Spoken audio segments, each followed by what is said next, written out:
ప్రశాంతమైన ఉదయం. అరణ్యంలో చెట్ల మధ్య మెరుస్తున్న హరిణి అనే జింక గడ్డి మేస్తోంది.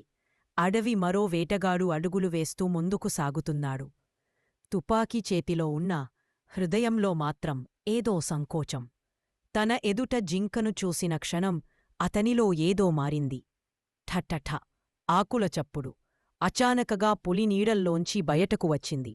దాని కళ్ళలో ఆకలి, జింకపై చూపు నిలిచింది. జింక అడుగులు వెనక్కిపడ్డాయి, కాని అది తప్పించుకోలేకపోయింది. వేటగాడు తుపాకీని పైకెత్తాడు. జింక వణికింది. పులి దాడి చేసేందుకు సిద్ధంగా ఉంది. ఆ క్షణం జింక అమాయక కళ్ళలోని భయం అతని మనసును కదిలించింది. పులి యుద్ధం కాదు, జీవన పోరాటం. జింక భయం కాదు, రక్షణ కోరిక.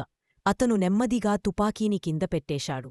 వేటగాడు జింకని నెమ్మదిగా చేతుల్లోకి ఎత్తి ఒక పొద వెనకాల దాచాడు. పులిని భయపెట్టకుండా వెనక్కి తగ్గాడు. ఇక అతనికి వేటమీద ఆసక్తి లేదు. అడవిని కాపాడడమే అతని కర్తవ్యం. ఆ రోజునుంచి అతను వేటగాడు కాదు, అరణ్య సంరక్షకుడు.